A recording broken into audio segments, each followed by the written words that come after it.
4 years ago, Disney launched their own subscription service to rival the likes of Netflix, Disney+.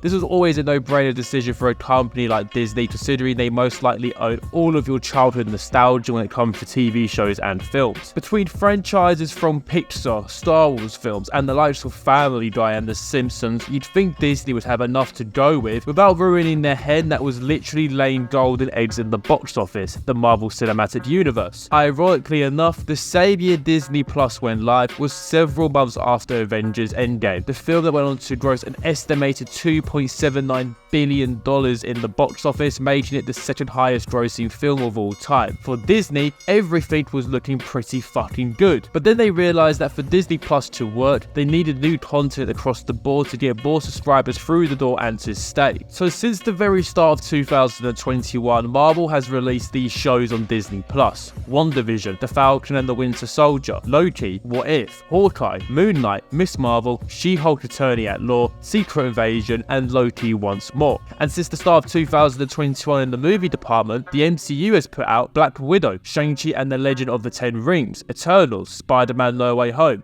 Doctor Strange in the Multiverse of Madness, Thor Love and Thunder, Black Panther Wakanda Forever, Ant-Man and the Wasp Quantumania, Guardians of the Galaxy 3, and finally The Marvels, which has just set the record for the lowest MCU film opening ever. That's right, in just under 3 years, the MCU has put out 20 film/TV series across the box office and Disney+. What Disney has done here is diluted the MCU brand with so much content and focuses on arguably D-tier characters for the most part, thinking just slapping Marvel on it would be enough in terms of quality control. Not only has Disney been churning out content for their streaming platform, they've spent an enormous amount of money on getting this to work for Disney+. Some of the reported budgets that the MCU shows have been given is simply insane. Secret Invasion had an estimated budget of $212 million.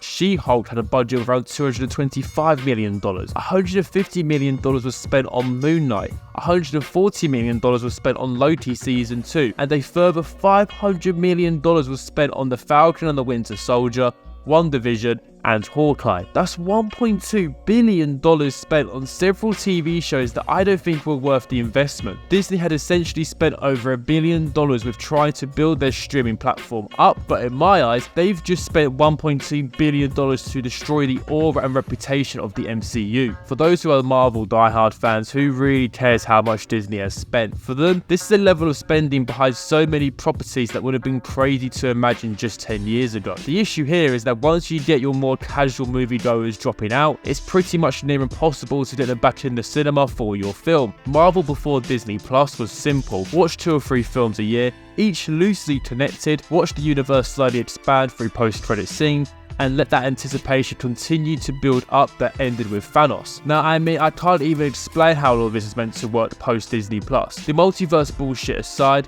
asking the average person to stay interested in the MCU whilst pumping out all this content is a near impossible task. There was always going to be a huge risk of running into superhero fatigue post-Endgame, given it was the conclusion of all the films Marvel had released for a decade. And besides, it's not just Marvel releasing new superhero films and shows. But if I was in charge of Marvel, as soon as Endgame wrapped up, that would have been it for the MCU for at least 2 years. And then only once a good period of time has gone and that anticipation had been built up for its return, that's when you begin your new saga. And no, you don't focus building the multiverse saga with your B and C list characters, you go straight into the mutant saga with the X-Men. However, thanks to Disney Plus, the idea of pausing Marvel content is crazy because Disney needs those subscribers. And now that's really coming back to haunt them. You look at The Marvels, which is currently bombing in the box office, a movie that had around $500 million spent on Disney Plus shows to introduce characters and to further its story, and it's costing Disney dearly. Disney Plus has accelerated the fatigue and oversaturation of the MCU. Its existence has caused the likes of Kevin Feige to go from overseeing a few projects a year to several. It has caused such a dip in quality control that people no longer see the MCU as a must-watch franchise anymore. Of course, earlier this this year, Disney CEO Bob Iger had come out and said that the company would be cutting back on Marvel content, adding that due to the increased film and TV output, frankly,